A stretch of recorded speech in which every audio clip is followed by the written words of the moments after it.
Assalamualaikum warahmatullahi wabarakatuh. Selamat pagi para mahasiswa sekalian yang saya cintai.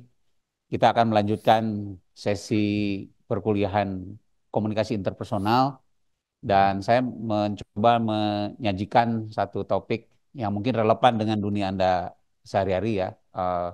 Saya mau bicara soal interpersonal communication atau komunikasi interpersonal dan konflik. Nah, bicara eh, komunikasi interpersonal dan konflik, biasanya kita eh, selalu memetakan begitu, selalu menjelaskan bahwa komunikasi interpersonal itu bisa digunakan untuk menyelesaikan konflik, terutama konflik-konflik dalam berbagai hal. Walaupun kita tahu sendiri bahwa bisa juga sebaliknya, bahwa kegagalan interpersonal communication juga bisa menimbulkan konflik. Misalnya konflik dalam hubungan romantis, konflik dalam hubungan kerja, konflik dalam hubungan eh, hubungan sosial dan lain-lain. Tetapi saya ingin mencoba menjelaskan beberapa konflik yang mungkin sudah menjadi bagian dari keseharian kita. Nah, kita coba lihat dari slide berikutnya. Pada slide ini saya menjelaskan beberapa ragam atau jenis konflik yang seringkali muncul dalam kehidupan kita sehari-hari. Yang pertama, konflik yang mungkin yang paling besar itu paling banyak ditemukan oleh para ahli, biasanya konflik sosial itu muncul dalam lingkungan kerja. Kemudian konflik di antara teman, sesama sahabat begitu ya, karena mungkin berbagai kepentingan. Kemudian konflik dalam hubungan romantis, mungkin Anda sudah merasakan sendiri ya, bagi yang sudah punya pacar begitu, atau sudah punya pasangan hidup sekalipun, konflik romantis adalah jenis konflik yang seringkali menimbulkan cerita yang paling banyak hal. Bahkan konflik sejenis ini bisa menimbulkan tindakan-tindakan kekerasan seperti bullying, perendahan, dan lain-lain. Tetapi saya kira di antara kita juga pasti pernah mengalami yang namanya konflik dalam hubungan romantis. Kemudian juga mungkin kita juga eh, bisa membahas jenis konflik ini dalam lingkungan keluarga.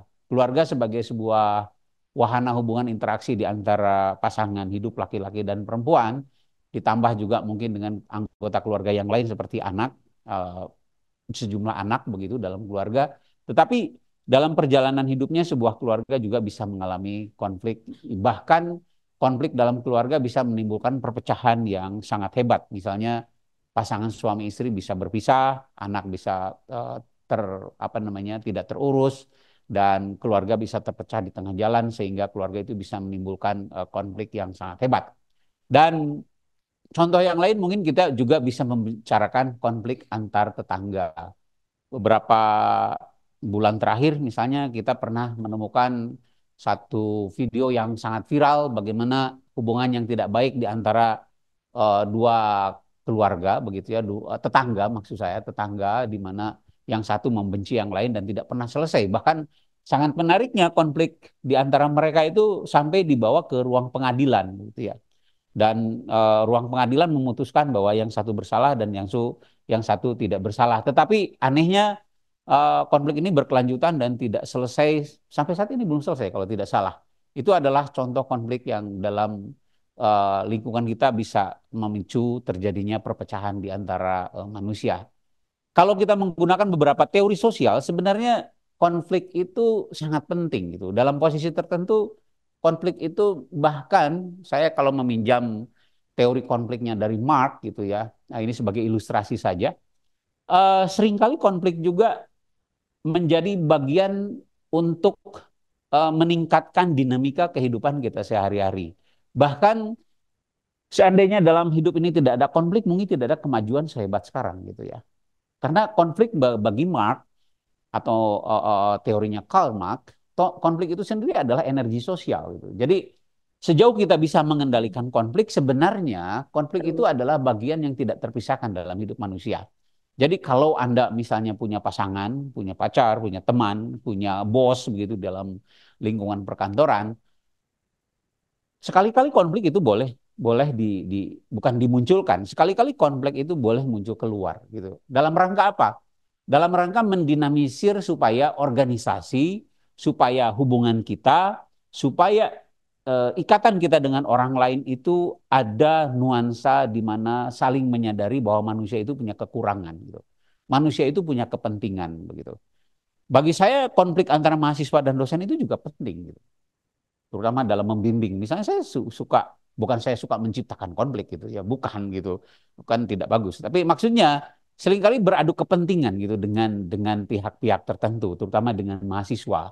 Karena mahasiswa di dalam menyelesaikan tugas akhir juga punya cara pandang sendiri, punya paradigma sendiri, punya perspektif sendiri. Nah, tetapi yang paling penting buat kita gitu sebagai orang komunikasi, sebagai calon-calon sarjana komunikasi seperti Anda begitu, kita harus berpikir positif bahwa yang kita inginkan adalah sebagai pembelajar komunikasi, sebagai scholar komunikasi, kita harus memberikan semacam model begitu, semacam treatment, semacam intervensi bahwa gitu komunikasi itu bisa membantu menyelesaikan konflik, bukan sebaliknya gitu. Orang yang sudah belajar komunikasi pasti tahu komunikasi seperti apa sih yang bisa menimbulkan konflik. Misalnya, kita tidak perlu arogan karena kita tahu bahwa komunikasi yang arogan itu bisa menimbulkan konflik. Kita tidak perlu sombong, kita tidak perlu tidak jujur karena ketidakjujuran komunikasi yang tidak jujur itu seringkali menimbulkan konflik. Justru yang kita harus bangun adalah bahwa komunikasi itu dalam kondisi apapun harus memiliki apa yang disebut dengan nilai-nilai aksiologis bagi kehidupan masyarakat pada umumnya, bahwa komunikasi itu bisa menebarkan kebaikan dan membangun resolusi di antara orang-orang yang berkonflik. Tapi sebelum masuk ke situ, nanti saya akan siapkan misalnya satu model bagaimana penyelesaian konflik menggunakan pendekatan interpersonal. Tapi kita lihat peta-peta konflik yang mungkin seringkali terjadi dalam lingkungan kita. Coba kita lihat pada slide berikutnya. Nah, eh, konflik dalam lingkungan kerja ternyata ketika kita sudah memasuki dunia kerja, hampir 66,7% di antara kita itu pasti mengalami konflik. 66,7%. Jadi kalau eh, eh, Anda percaya aja pada data ini begitu, kalaulah nanti Anda sudah bekerja dan selama Anda bekerja tidak pernah mengalami konflik, yang harus ditanyakan bukan lingkungan Anda, tapi yang harus ditanyakan pada diri Anda, kenapa tidak pernah ada konflik gitu. Sebab bagaimanapun dinamika kerja manakala kita berhadapan dengan orang-orang yang memiliki perbedaan karakter gitu, perbedaan karakter, perbedaan motivasi, perbedaan kepentingan, saya yakin akan berhadapan dengan konflik. Dan hasil riset menunjukkan bahwa 66,7% setiap orang yang sudah bekerja itu akan mengalami konflik pada tingkat sedang. Kemudian 33,3% itu akan mengalami konflik yang berat. Mudah-mudahan kita tidak masuk ke dalam yang 33% gitu ya, 33,3%. Kemudian pada slide berikutnya kita bisa melihat dalam pertemanan gitu. Katanya 100% dengan teman kita mengalami konflik. Mungkin skalanya saja yang berbeda. Hari ini kan Anda pasti banyak teman lah, baik teman dalam ruang sosial media maupun teman dalam lingkungan sosial pada umumnya. Nah, kata penelitian itu disebutkan bahwa hampir 100% di antara kita itu pernah mengalami konflik. Jangankan kita, Nabi aja sebagai makhluk pilihan Tuhan gitu, kan pernah berkonflik kan, sering berkonflik gitu. Ketika dia menebarkan ajaran agama sebagai sebuah kebaikan, pasti akan menghadapi hambatan dan ancaman dari pihak-pihak lain. Tetapi di antara 100% itu, sebagian besar dari kita katanya 75,56% itu kita bisa menyelesaikan konflik dengan baik. Alhamdulillah, berarti sirkumstan lingkungan sosial kita termasuk yang mendukung untuk terjadinya resolusi konflik. Karena hasil penelitian ini menunjukkan bahwa 75,56% manusia itu bisa menyelesaikan konflik. Kalaulah tidak mampu menyelesaikan konflik, berarti Anda tidak mampu berteman secara baik. Walaupun di antara itu 23,70% ya, sedang begitu ya. Artinya sedang itu ya kadang-kadang bisa, kadang-kadang tidak, ataupun mungkin ada dalam ambang batas yang tidak baik. Sampai misalnya ada data yang menunjukkan 0,74% di antara kita dari hasil pengamatan itu mengatakan sama sekali dia tidak mampu menyelesaikan konflik. Nah, ini yang bahaya mungkin. Artinya Bagi orang komunikasi ternyata gitu, ternyata sebenarnya ini hukum statistik, hukum statistik. Ternyata bahwa selalu ada sisa-sisa manusia atau populasi yang tidak mampu menyelesaikan persoalan di dalam hidupnya. Walaupun jumlahnya sangat kecil. Cuma kalaulah ini kita kalikan dengan 1.000 orang penduduk, berarti ada 0,74% kali 1.000. Berapa orang tuh? 74, 0,70% kali 1.000 berapa hasilnya? 700, bukan 740 dong, kebanyakan. 7,4 orang begitu ya. 7,4 orang tidak mampu menyelesaikan konflik dalam pertemanan.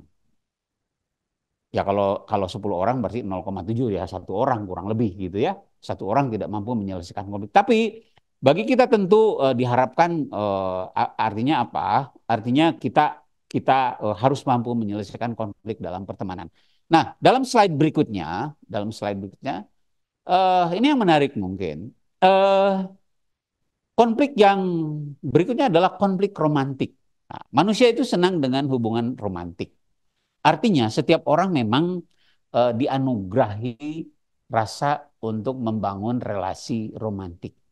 Ya seperti Anda punya punya pasangan eh, ya pasangan dalam perkuliahan, mungkin Anda sudah punya pacar. Anda sudah punya pacar semester berapa? Semester 5. Udah kelewat Anda tuh. Seharusnya sudah punya Anda ya. Yang semester 14 sudah punya pacar belum? Belum juga gitu ya. Jadi apa yang Anda kerjakan dalam perkuliahan ini? Kuliah telat, pacaran belum gitu ya. Gimana ini? Saya doakan dalam bulan depan Anda sudah punya pasangan ya. Supaya kuliahnya cepat selesai begitu ya. Nah, ternyata dalam konflik romantik eh, ternyata orang juga mengalami konflik gitu, mengalami konflik. Setidaknya gitu dalam konflik romantik saya bisa menyusun angka statistik. Ini sebenarnya bukan hasil penelitian saya, tapi hasil penelitian orang lain. Eh, Katanya lebih dari 80% remaja itu telah berpacaran. Oh, berarti Anda tidak masuk dalam 80% ya. Anda Anda bukan remaja lagi loh Anda, tapi sudah remaja mendekati menjelang dewasa. Berarti Anda ada termasuk 20%-nya. Eh, tapi kan Anda nggak apa-apa kan ya, aman-aman aja kan ya, aman. Eh, sudah punya pacar, Anda sudah punya pacar? Anda? Sudah. Pernah berkonflik? Sering, gitu ya. Saya jawab aja supaya cepat selesai gitu ya. Supaya cepat selesai. Nah, ternyata setiap orang yang sudah berpasangan itu mengalami katanya tekanan psikis atau konflik psikis itu 40%. Kemudian mengalami konflik seksual 29%. Saya nggak tahu kadarnya itu seperti apa gitu ya. Karena kan selama berpacaran kan kita tidak boleh ada urusan seksual yang terlalu tinggi gitu ya. Kemudian konflik fisik sebanyak 19%. Apakah Anda sudah kalau bertengkar suka cakar-cakaran gitu? Saya nggak tahu ya. Ketika berpacaran, apakah Anda saling memukul? Saya tidak tahu karena data ini menunjukkan bahwa 19% dalam konflik romantik itu melibatkan aktivitas fisik. Aktivitas itu mulai dari mencubit, memukul, menendang dan segala macamnya. Dan saya kira sudah banyak cerita semacam ini gitu yang seringkali terekspos ke ruang publik ketika orang berpacaran melibatkan emosi dan menimbulkan konflik yang akhirnya menimbulkan konflik dalam bentuk apa namanya tindakan-tindakan kekerasan secara fisik. Kemudian di antara mereka juga katanya mengalami konflik romantik secara ekonomi. Saya nggak tahu bentuknya seperti apa. Tapi ini ada persentasenya kurang lebih 12%. Apakah Anda saling meminjamkan uang gitu ketika berpacaran? Saya tidak tahu. Lalu Anda menyusun standar bunga dalam meminjamkan uang? Saya tidak tahu. Tapi saya yakin ini mungkin perlu penjelasan. Nah, tapi dari data ini gitu, dari data ini seringkali hubungan romantik itu yang sifatnya interpersonal juga melibatkan hubungan yang sifatnya tidak sehat atau toxic gitu, toxic relationship yang nantinya akan menimbulkan konflik di antara mereka. Kemudian pada slide berikutnya ada juga sorry, kita sudah habis menjelaskan jenis-jenis konflik. Nah, sekarang ketika kita membicarakan komunikasi interpersonal yang nantinya diupayakan untuk membantu supaya seseorang itu bisa hidupnya lebih sehat secara sosial dan secara psikis, kira-kira kita harus menerapkan strategi interpersonal seperti apa. Karena prinsip-prinsip interpersonal itu pada intinya adalah membantu setiap orang untuk mengekspresikan tugas, kan peran komunikasi interpersonal itu adalah mengekspresikan setiap kepentingan yang dia pikirkan supaya dipahami oleh orang lain sebagai pasangan komunikasinya. Artinya, komunikasi interpersonal punya posisi strategis dalam kehidupan kita. Saya sebagai kepala keluarga tentu harus memanfaatkan interpersonal ini sebagai strategi komunikasi yang membantu saya membangun harmoni dalam keluarga saya. Karena apa? Karena saya mungkin bisa menangkap simptom-simptom interpersonal dari istri saya, misalnya, dari anak saya, dari orang di sekitar saya. Dalam rangka untuk mengevaluasi seberapa jauh apa yang sudah saya sampaikan atau apa yang saya tangkap dari mereka itu membantu terciptanya hubungan yang harmonis. Nah ini saya kira bagi orang yang belajar interpersonal communication, kalau saya meminjam apa namanya teorinya dari itu Joseph DeVito misalnya dalam manajemen interpersonal communication, dia menyebut sebenarnya interpersonal communication itu adalah power, gitu, kekuatan yang bisa membantu manusia hidup lebih harmonis. Tetapi tentu dengan prasyarat-prasyarat tertentu. Sehingga dia menciptakan teori yang disebut dengan interpersonal communication management. Bagaimana sih memanage komunikasi interpersonal yang baik? Dan kita tahu gitu, dalam sebuah teori disebutkan seperti yang disebutkan oleh Hall, lewat interpersonal communication itu kita bisa lebih tahu orang secara langsung, secara timbal balik. Kalau ini kan perkuliahan tidak masuk dalam interpersonal communication. Tapi ketika Anda mengobrol dengan dosen pembimbing Anda, ketika Anda ngobrol dari hati ke hati dengan orang tua Anda, ketika Anda mengobrol tentang masa depan dengan calon pasangan Anda, kita secara timbal balik bisa menangkap apa yang kita inginkan dan apa yang dia inginkan. Sampai akan membentuk apa yang disebut dengan mutual understanding gitu, di antara dua orang itu. Nah, mutual understanding inilah yang sebenarnya harus diciptakan dalam interpersonal communication. Walaupun tentu melibatkan waktu yang cukup panjang ketika kita membangun mutual understanding. Karena kan kalau komunikasi mau disebut mutual understanding harus berada dalam satu posisi yang seimbang gitu, harus ada pada posisi yang equal. Kalaulah misalnya harusnya sih bimbingan antara mahasiswa dengan dosen itu harus dalam posisi equal gitu ya. Uh, Artinya kita tidak harus merasa takut dengan dosen pembimbing gitu. Karena toh kita punya keyakinan apa yang kita tulis itu adalah sebuah kebenaran ilmiah. Dan dosen pun akan menyarankan dengan prinsip-prinsip kebenaran ilmiah.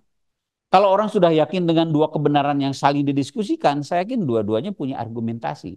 Dan kedua-duanya punya peran untuk saling membangun apa yang disebut dengan mutual understanding. Nah ini pada prinsipnya adalah apa namanya komunikasi interpersonal yang baik gitu. Next slide.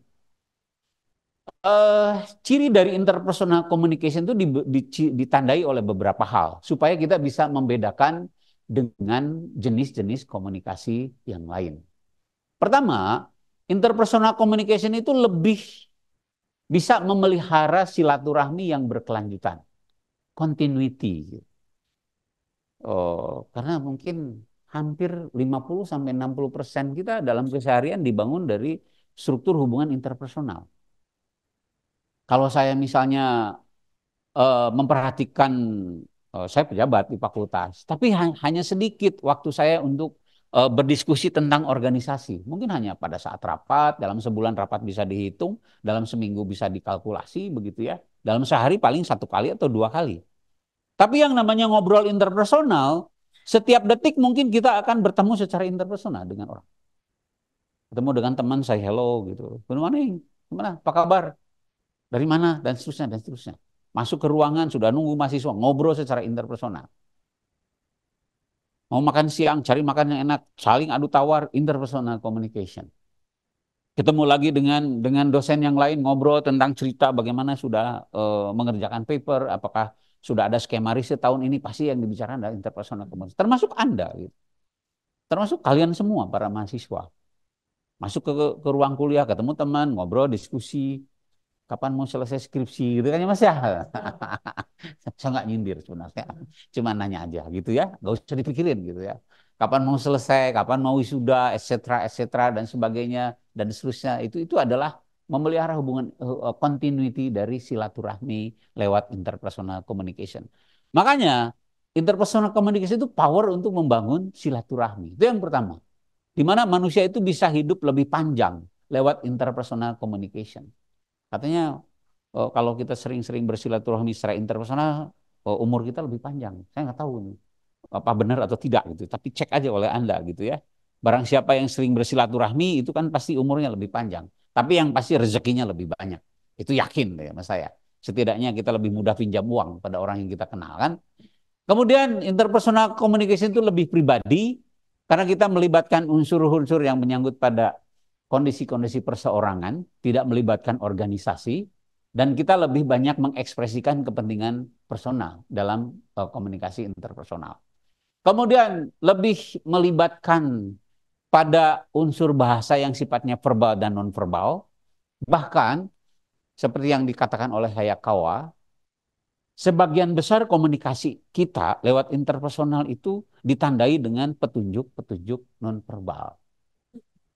Banyak hal saya kira petunjuk nonverbal, dari mulai grooming, dari mulai posisi tubuh, dari mulai ekspresi muka dan sebagainya dan sebagainya. Kemudian karakter yang lain, interpersonal communication itu lebih banyak melibatkan mendengar aktif, tidak pasif. Kalau perkuliahan seperti ini, sebagian saya yakin sebagian di antara Anda ada yang mendengar pasif. Gitu. Mendengar pasif itu mendengar yang tidak melibatkan unsur-unsur interest dalam diri Anda. Ya kedengar sih, tapi nggak tahulah si Bapak bicara apa gitu. Nanti juga hilang sendiri. Tetapi ketika kita, tapi nggak tahu juga sih kalau sekarang. Karena hadirnya teknologi seringkali membuat fokus kita dalam pembicaraan terpecah. Gitu. Tapi saya yakin tetap saja bahwa interest pribadi atau mendengar aktif dalam interpersonal tetap tinggi, walaupun kadarnya mulai berkurang. Kan kita sering melihat ya, orang ngobrol di kafe berdua gitu, yang satu pegang handphone, yang satu pegang handphone. Yang satu WhatsApp kemana, yang satu WhatsApp kemana. Obrolan itu sifatnya hanya singkat-singkat saja gitu. Tetapi dalam kadar tertentu mendengar aktif tetap berjalan. Apa itu mendengar aktif? Mendengar yang melibatkan proses-proses asertif gitu. Oh, menyimak apa yang dibicarakan, merespon apa yang ditanyakan, kemudian memikirkan apa yang didiskusikan. Kurang lebih seperti itu. Kemudian interpersonal communication sendiri juga lebih banyak melibatkan empati, kesadaran untuk memposisikan kita berada di mana, siapa kita gitu ya, bagaimana posisi kita dengan tidak berupaya membangun simpati yang berlebihan. Kemudian adanya kesadaran sosial, pentingnya konteks, adaptasi, dan cenderung melibatkan intensitas yang tinggi dalam interpersonal communication.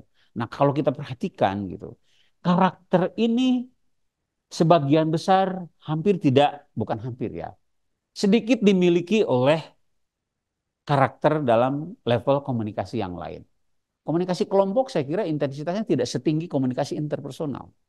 Dan komunikasi kelompok amat sangat rendah melibatkan empati. Karena kita berhadapan dengan banyak orang. Dan simpati melibatkan empati melibatkan banyak orang itu sesuatu yang susah gitu.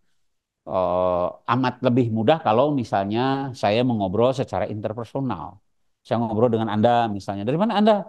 Asalnya? Dari mana asalnya, Mas? Dari Cirebon. Dari Cirebon. Oh, Cirebon ya. Berarti kamu kenal Grage misalnya. Pasti kamu tahu batik Trusmi gitu. Oh, saya pernah main loh ke sana. Nah, itu adalah jembatan untuk membangun proses-proses terjadinya kesadaran sosial dan empati. Berbeda dengan komunikasi kelompok, itu tidak mungkin melakukan itu. Ini seperti perkuliahan ini, saya sulit membangun empati dengan Anda. Mungkin di antara Anda saat ini ada yang sedang bersedih ya, Ada yang sedang bahagia karena dapat nomor undian misalnya ya. Ada yang sedang misalnya usah ditanya skripsi lagi, repot lagi nanti kamu ya. Mohon maaf ya Mas ya. Mohon maaf gitu. Ya nggak usah dipikirin lah. Nanti terbentuk sendiri itu skripsi.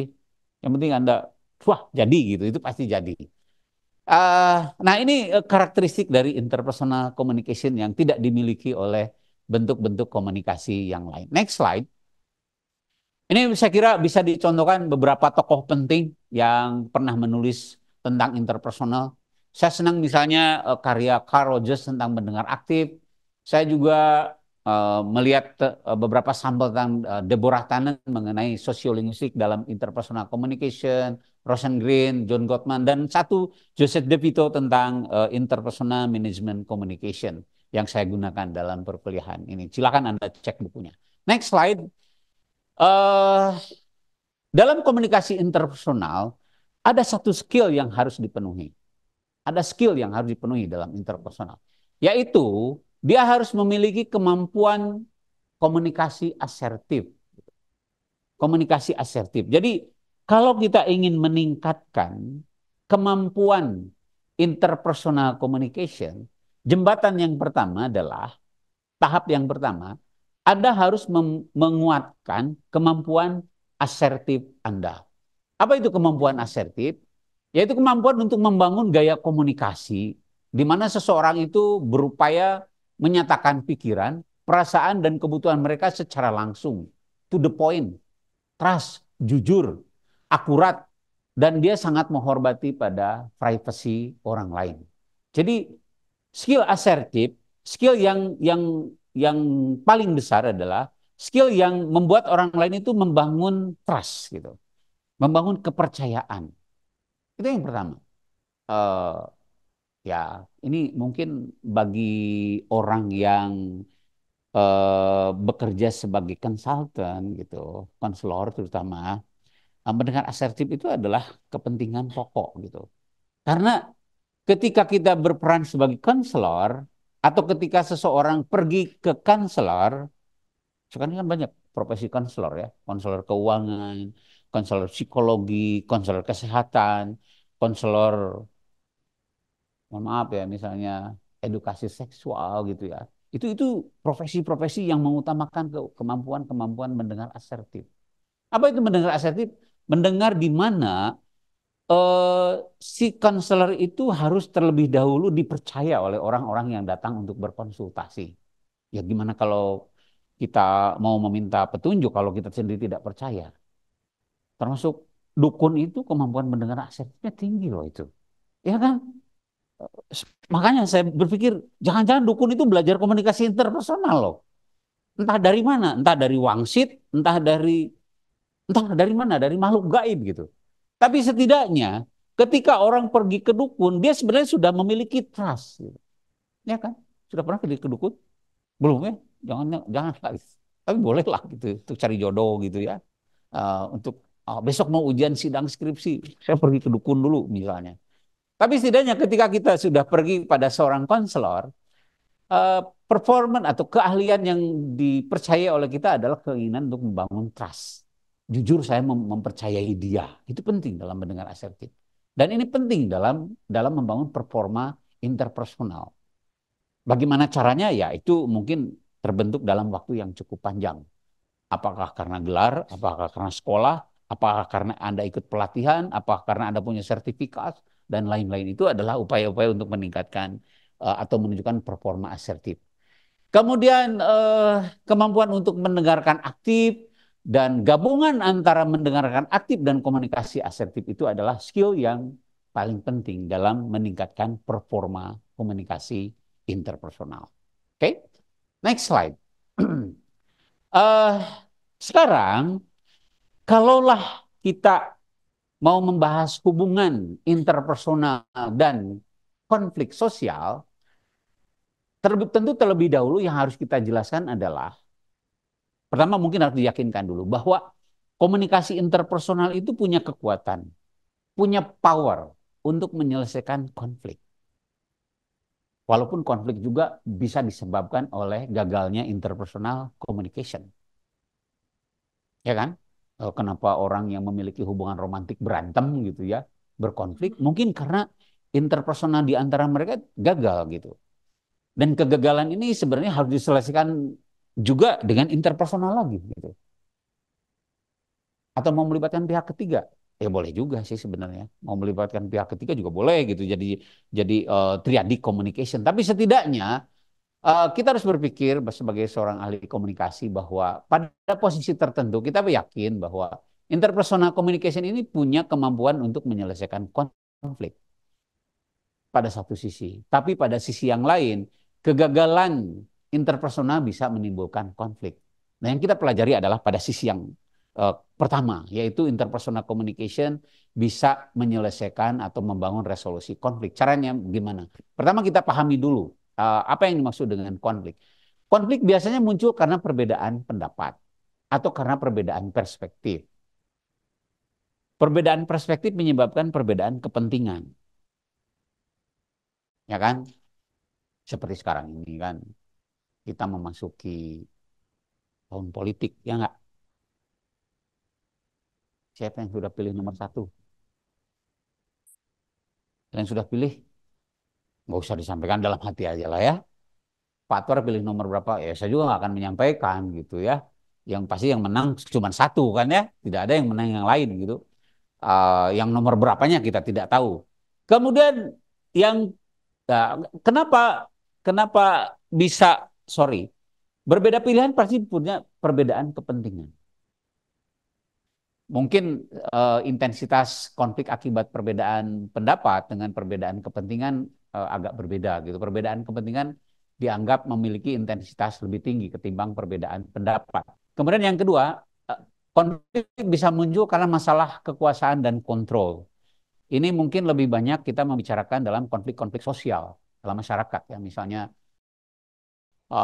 karena kepemimpinan yang otoriter, karena kepemimpinan yang mengutamakan kekuasaan, karena kepemimpinan yang mengutamakan leadership yang tidak seimbang dan seterusnya dan seterusnya. Atau juga karena kepemimpinan yang mengutamakan pada kontrol yang berlebihan seperti menggunakan tindakan-tindakan kekerasan untuk membungkam pendapat seseorang atau beberapa orang. Selanjutnya konflik juga muncul karena gaya komunikasi atau karena karakter, karena kepribadian. Misalnya kita kan sebagai makhluk ciptaan Tuhan diciptakan dengan berbagai karakter. Dan karakter itu tidak seluruhnya kita sukai dari karakter manusia. Anda sendiri sebagai mahasiswa mungkin seringkali tidak menyukai karakter-karakter teman yang egois misalnya. Karakter teman dengan sifat kepala batu misalnya. Karakter dosen yang mengutamakan kepentingan dirinya dan seterusnya dan seterusnya. Itu adalah yang akan mempengaruhi proses munculnya konflik dalam lingkungan kerja, konflik dalam lingkungan pertemanan dan lain-lain. Termasuk di dalamnya adalah hal yang menyangkut pada gaya komunikasi. Gaya komunikasi uh, bukan sekedar menyangkut pada bagaimana orang mengartikulasikan pesan dan informasi, tetapi menyangkut pada karakter pribadi yang mempengaruhi cara dia berkomunikasi.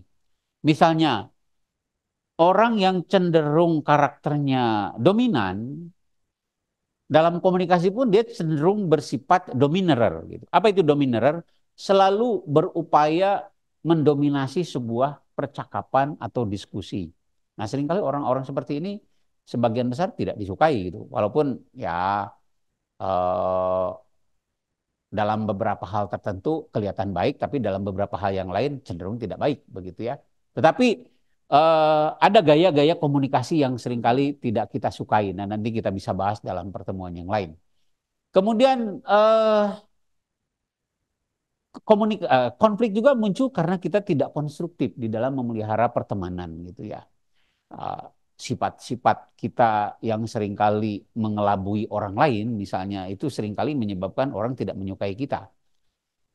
Kita yang menyembunyikan informasi, kita yang cenderung menyembunyikan kejujuran atau tidak jujur itu adalah hal yang tidak disukai. Nah, hal-hal seperti ini akan menimbulkan perpecahan atau perbedaan pandangan di dalam kehidupan sosial. Sehingga dengan memahami ini, kita bisa tahu cara bagaimana menyelesaikan konflik. Karena ada beberapa tahap dalam komunikasi interpersonal yang harus dipenuhi ketika konflik akan diselesaikan. Coba kita lihat dalam slide berikutnya. Ada sebuah istilah yang sangat yang sangat populer ketika kita akan mencoba menyelesaikan konflik lewat komunikasi yang disebut dengan MIC atau MIC. Ini singkatan dari Management of Interpersonal Communication yang saya lihat di tulisannya Joseph De Vito. Ya. Dia menyebutkan bahwa kalau seseorang ingin melakukan resolusi konflik, baik itu konflik dalam pekerjaan, konflik dalam pertemanan, konflik romantik, atau konflik dalam keluarga, setidaknya dia harus paham bagaimana menangani, bagaimana menghandle, bagaimana mengelola sumber daya komunikasi yang dimiliki, terutama sumber daya komunikasi interpersonal, supaya hubungannya itu mengacu pada atau menuju pada hubungan yang lebih baik. Ini yang disebut dengan manajemen interpersonal communication. Ada beberapa karakter saya kira. Tetapi setidaknya saya coba jelaskan secara sepintas. Uh, Manajemen interpersonal communication itu kalau kita definisikan secara ringkas menyangkut pada pengelolaan aspek-aspek komunikasi lewat hubungan antar pribadi. Komunikasi antar pribadi kan di dalamnya melibatkan sumber-sumber daya gitu, teknologi, seperti Anda misalnya uh, berhubungan dengan teman itu tidak selamanya secara langsung, tetapi juga menggunakan teknologi. Anda menggunakan gadget, Anda menggunakan media sosial, Anda menggunakan telepon, dan lain-lain. Itu adalah sumber daya yang harus Anda miliki. Dan itu akan membantu komunikasi itu bekerja dengan baik atau tidak bekerja dengan baik. Termasuk mungkin sumber daya yang kita kelola adalah mengenai waktu gitu. Atau biaya, terutama waktu ya. Seringkali waktu juga menimbulkan atau barrier dari komunikasi interpersonal. Misalnya, ketika Anda salah memilih waktu dalam berkomunikasi itu bisa menimbulkan masalah. Gitu. Karena kan waktu itu menyangkut 3 hal. Time, timing, timeline. Waktu bukan sekedar jam, tapi waktu menyangkut pada aspek atau dimensi sosial dan psikologis. Ya kan? Anda menelepon seseorang jam 12 malam itu bukan menyangkut pada soal jam 12 malamnya, tapi menyangkut pada dimensi sosial dan psikologis. Boleh kita menelepon jam 12 malam, tetapi mungkin isunya harus urgent. Gitu. Mungkin karena saudara kita meninggal, itu bisa ditolerir. Gitu. Mungkin karena memberitahu ada kecelakaan, mungkin karena ada bencana gempa bumi seperti kemarin, orang menelepon jam 12 malam, no problem. Gitu. Tapi kalau misalnya Anda mau bimbingan menelepon dosen Anda jam 12 malam, kira-kira gimana itu? Boleh nggak? Ya boleh aja mungkin. Kalau misalnya dosennya mau sekarat misalnya, atau gimana, mau minta tanda tangan gitu. Tapi ya tidak mungkin kan ya. Kita menelepon jam 12 malam. Prof, besok bisa bimbingan dilihat jam 12 malam. Pasti akan menimbulkan perbedaan kepentingan. Nah, di situ persepsi tentang waktu itu memang menjadi sangat penting. Dan kita harus membangun kesamaan antara kita dengan lawan bicara kita atau partner bicara kita mengenai waktu. Kalau dengan teman sendiri mungkin menelepon jam 12 malam dan bahkan lama gitu menjadi sangat toleran gitu, ditoleransi. Apalagi orang yang pacaran mungkin jam 12 malam teleponan enak ya kayaknya ya. Meren gitu ya, saya udah lupa gitu ya. Ini bagi Anda-anda yang masih punya pasangan pacaran gitu, telepon jam 12 malam mungkin sah-sah aja gitu. Untuk membicarakan masa depan itu kan tidak mengenal waktu, ya enggak? Tapi ketika kita berhadapan dengan orang-orang yang dihormati gitu, orang-orang yang mungkin kita tahu kepentingannya menelepon pada jam-jam tertentu harus berbasis pada kepentingan yang kita kerjakan. Ini masalah pengelolaan, termasuk juga biaya dan sebagainya dan sebagainya. Yang penting ketika kita membahas komunikasi interpersonal pasti melibatkan banyak pengorbanan gitu. Kemudian komunikasi interpersonal di dalam pengelolaannya, di dalam manajemennya juga melibatkan pemahaman dan penerapan prinsip-prinsip yang efektif dalam berkomunikasi dengan orang lain dengan berbagai konteks seperti kehidupan pribadi, kehidupan sosial, dan lain-lain. Artinya apa? Ketika kita berbicara dengan seseorang, kita harus paham misalnya apa yang dikenal dalam komunikasi itu mungkin sudah dijelaskan pada mata kuliah yang lain yang disebut dengan frame of reference dan fields of experience. Ya kan? Benar nggak? Kan ketika Anda ngobrol dengan teman Anda yang hobinya apa, Pak? Dengar lagu gitu. Supaya komunikasi kita efektif, saya harus hafal genre musik yang dia sukai. Genrenya apa yang sukai? Hip hop gitu, rock gitu. Bukannya rock kayaknya Anda ya. Kalau dia terus nampilannya gitu loh. Atau pop kreatif gitu. Atau siapa yang konser kemarin ramai di Indonesia itu? Kok Coldplay itu sebenarnya dari zaman saya udah terkenal. Meren gitu ya. Tapi saya ingat rasanya pernah saya mendengar album dan dulu belum terkenal. Anak-anak sekarang bisa bisa senang dengan orang setua itu, bolehkah gitu ya? Eh udah cukup senior kan kalau nggak salah ya, pemusik itu sudah sangat senior. Mungkin saya harus hafal bahwa dia tidak suka Metallica, mungkin suka Metallica, ya belum suka. Atau mungkin Anda tidak tahu yang namanya Kus Plus, nggak tahu kan? Karena genrenya beda gitu. Nah, tetapi orang yang paham bahwa ketika kita berkomunikasi itu harus tahu frame of reference, dia referensinya apa sih gitu. Atau dia bidang-bidang yang dia kuasainya apa gitu. Itu fields of experience. Ya sama juga dengan Anda ke saya gitu. Ketika saya menjadi pembimbing Anda, oh Pak Atar itu hobinya goes loh gitu. Oh, tahu goes ya? Saya tuh sukanya sepedaan gitu. Maka Anda harus hafal jenis-jenis sepeda yang dipakai oleh Pak Atar. Gitu. Apalagi Anda sebagai calon. Ada yang dibimbing sama saya nggak di sini? Nggak ada ya.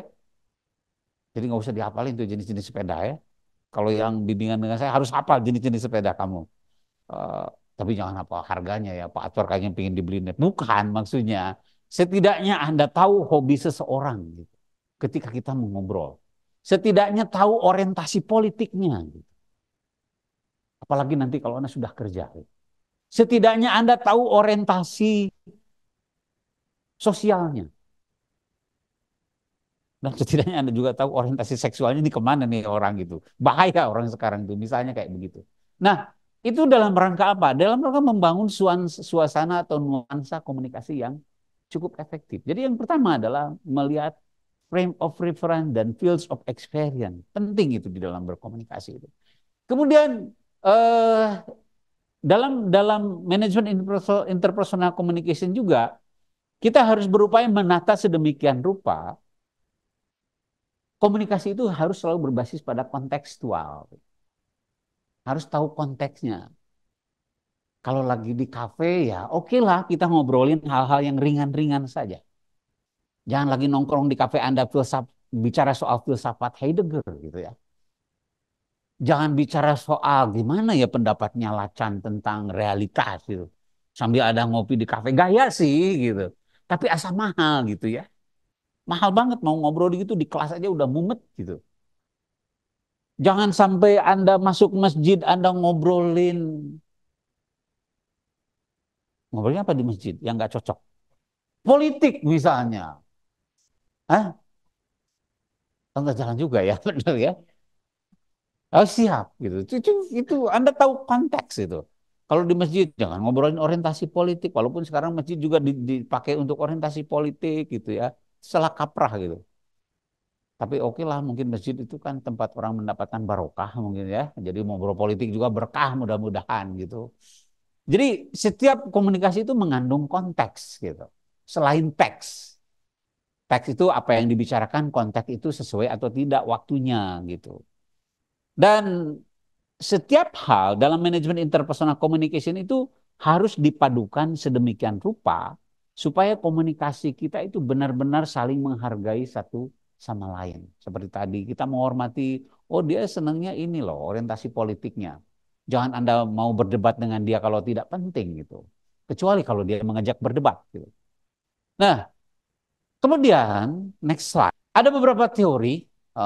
Pertama, teori yang berhubungan dengan interpersonal communication itu ada teori reduksi, teori keseimbangan, teori pertukaran sosial, teori disonansi kognitif, sampai teori-teori yang lain yang mungkin sangat penting untuk Anda pelajari. Tapi setidaknya saya menggambarkan saja beberapa teori yang relevan, termasuk teori manajemen interpersonal communication dari Joseph De Vito. And then, supaya kita bisa mengembangkan interpersonal communication yang efektif, ada beberapa langkah yang harus kita pahami gitu ya. Mudah-mudahan bisa dihafal oleh Anda. Kalau Anda misalnya mau menjalankan strategi komunikasi interpersonal. Pertama, supaya interpersonal communication kita baik, satu, kita meningkatkan pemahaman tentang konteks yang akan kita bahas, tentang topik yang ingin kita bahas. Kemudian berupaya untuk mereduksi kesalahpahaman. Kesalahpahaman pasti muncul. Apakah akibat dari ketidaktepatan memilih terminologi atau memilih istilah, atau ketidaktepatan dalam menafsir apa yang orang lain maksudkan. Kan kita suka salah tafsir ya. Maksud si Bapak itu begini, kita menafsirkan begini. Itu bisa mengurangi kesalahpahaman atau menimbulkan kesalahpahaman. Kemudian meningkatkan kemampuan mendengar aktif, keberanian untuk melakukan negosiasi dan kompromi. Hidup itu kan sumbernya kompromi, ya nggak? Kalau Anda nggak bisa kompromi, nggak bisa akan hidup gitu. Sebenarnya hidup itu adalah ladangnya kompromi gitu. Ladangnya negosiasi. Jangankan dengan orang lain, dengan orang tua pun kita selalu berkompromi, ya enggak? Mungkin orang tua Anda menginginkan Anda tuh kuliahnya di fakultas apa, Mas? Sehingga Anda berlama-lama kuliah. Bapakmu tuh menginginkan apa sebenarnya dari dirimu? Jadi seorang enggak menginginkan apa-apa, serius. Oh enggak. Ada yang kuliahnya tidak cocok enggak? Mungkin orang tuamu tuh menginginkan Anda menjadi seorang engineer. Tapi ya enggak, saya mau ke Vkom Pak gitu. Nah, ketika kita terjadi perbedaan seperti itu, siapa yang mengalah dan siapa yang eh, bisa ya mengalah, saling mengalah lah begitu ya. Kita berkompromi. Gitu. Oke lah, cari jalan tengah gitu. Oke, kamu ke Vkom, tapi kamu harus lulus setidaknya 6 semester saja, kata bapakmu misalnya. Oh, maka Anda bekerja keras. Itu kemampuan untuk berkompromi. Termasuk juga mungkin dalam memilih hal-hal yang lain. Kita berkompromi gitu. Karena hidup itu kan banyak pilihan.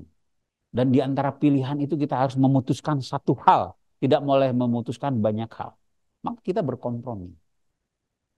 Sebenarnya ngajar direkam begini saya juga nggak mau gitu ya. Tapi kompromi lah, oke lah gitu demi kebaikan gitu. Nah, inilah yang disebut dengan kemampuan berkompromi, kemampuan membangun empati, kemampuan mengelola emosi. Anger management ya kan, mengelola kemarahan kan. Kita sebenarnya kita pingin marah sih pada lingkungan, tapi gimana ya kita tahan gitu. Itu anger management, kemampuan untuk menata diri supaya orang lain tidak tersinggung. Itu penting dalam membangun interpersonal communication.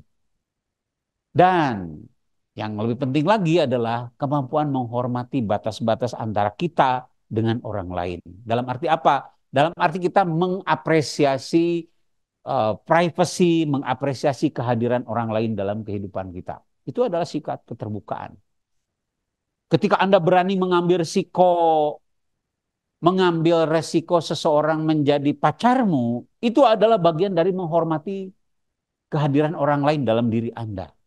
Kenapa? Mungkin waktu Anda akan banyak terbuang untuk mengurus dia. Mungkin rezeki Anda bagi dengan dia. Kan begitu ya. Itu kan resiko ya nggak? Jangan dianggap enaknya aja gitu pacaran tuh. Resikonya berat loh gitu. Yang sudah pacaran nih, neng, neng. Ya.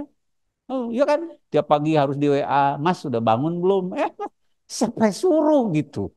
Saya suruh. Ibumu aja nggak dikontak oleh kamu. Pacarmu lebih dulu dikontak gitu.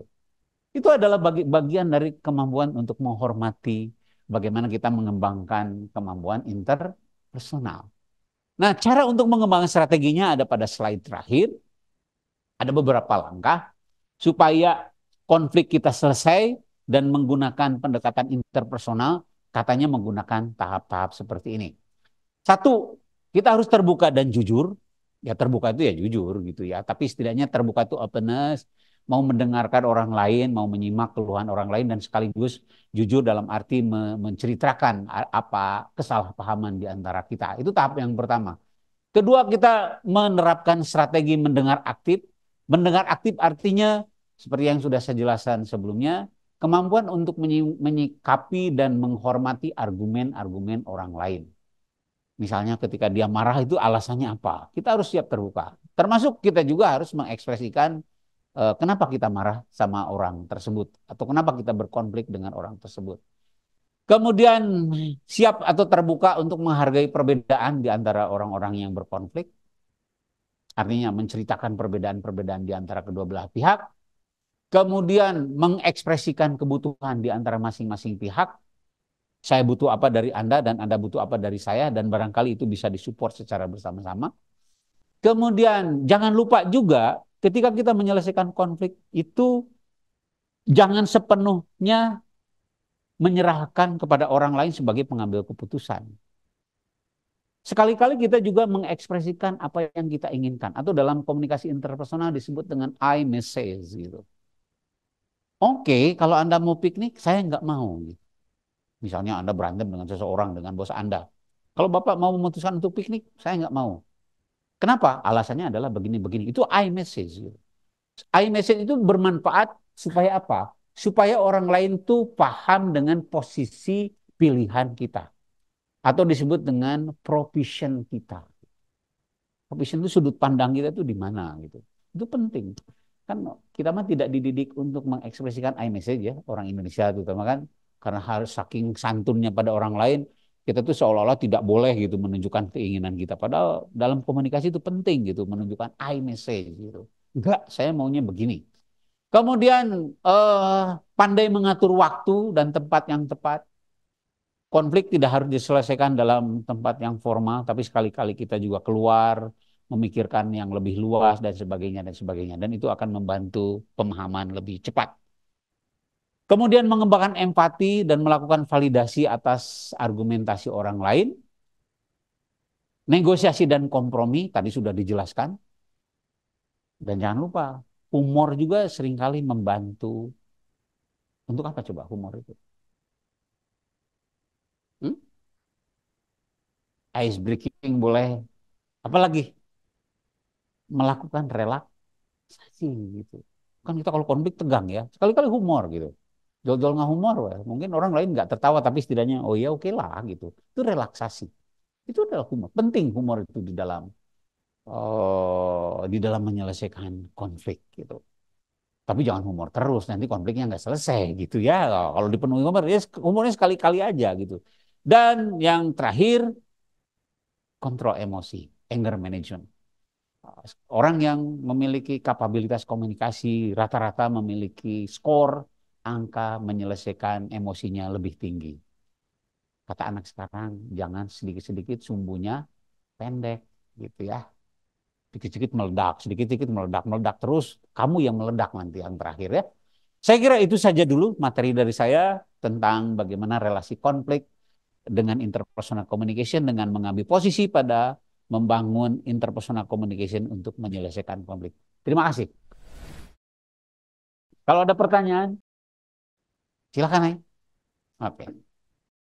Baik Pak, terima kasih atas kesempatannya. Perkenalkan nama saya Alia Safa. Di sini saya izin bertanya. Sebenarnya saya di sini hanya penasaran aja terkait dengan konteks materi komunikasi interpersonal ini. Apakah komunikasi interpersonal ini tuh dapat membentuk kepribadian individu seseorang gitu dan kalau bisa sejauh mana peran komunikasi interpersonal ini tuh bisa membentuk kepribadian sosial seseorang tersebut? Terima Oke, kasih. terima kasih. Terima kasih atas pertanyaannya. Langsung aja ya.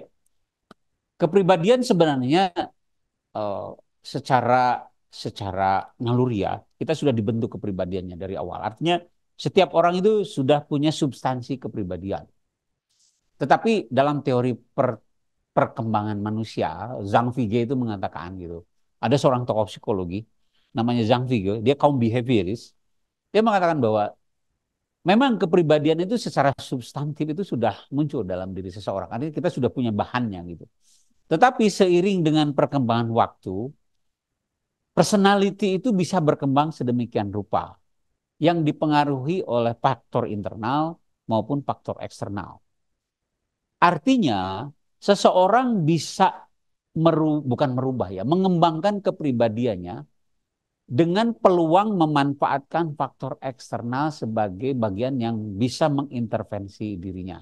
Salah satunya diantaranya lewat interpersonal communication.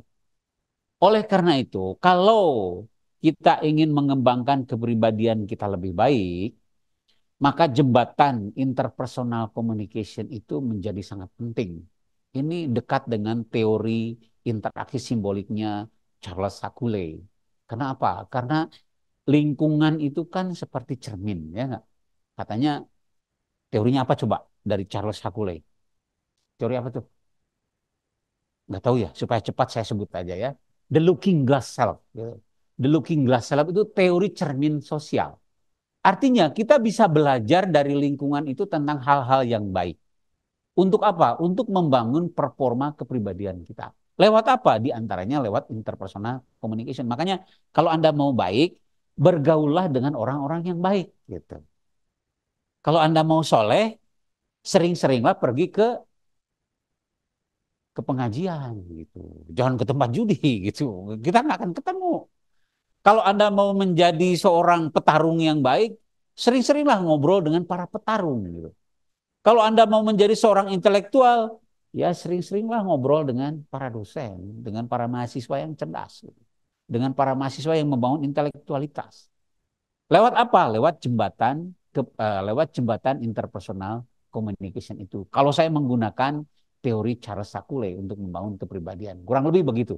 Anda mau baca, silakan telusuri bukunya The Looking Glass Self dari Charles Sakule. Terima kasih. Ada lagi dari Zoom, silakan. Baik, baik. Terima kasih Prof atas kesempatannya. Perkenalkan nama saya Rizky.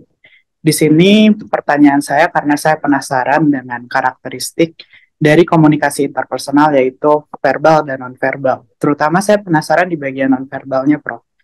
Pertanyaan saya dari hal tersebut, apa sih peluang dan tantangan bagi seseorang menggunakan komunikasi nonverbal untuk menyelesaikan konflik dan sejauh mana sih komunikasi nonverbal ini mempengaruhi hasil penyelesaian konflik tersebut?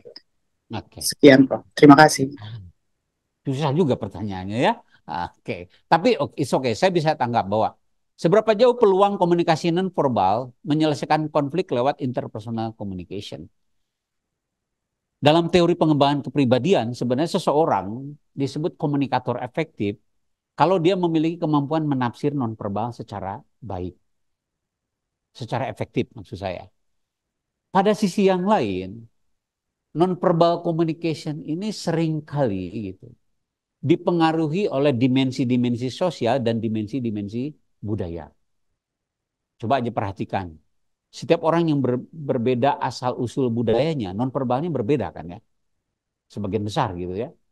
Orang Sunda itu bahasa nonverbalnya lebih complicated ketimbang misalnya orang-orang dari low context culture seperti orang Eropa gitu atau orang Indonesia sekalipun. Nah, oleh karena itu ketika seseorang ingin membangun interpersonal communication dengan mengoptimalkan peran nonverbal communication atau nonverbal interpersonal, setidaknya dia harus mau mempelajari sebanyak mungkin cara-cara orang lain memaknai unsur-unsur nonverbal. Tanpa itu saya kira kita amat sangat sulit kalau sekedar menerka apa yang orang lain maksudkan secara nonverbal dengan tafsir kita. Saya takutnya terjadi kesalahpahaman malah. Karena apa? Seringkali tanda-tanda nonverbal itu dipersepsikan secara berbeda. Karena akibat apa? Determinasi faktor budaya. Seringkali gitu. Misalnya dalam kultur tertentu, mengangguk itu adalah bagian dari persetujuan.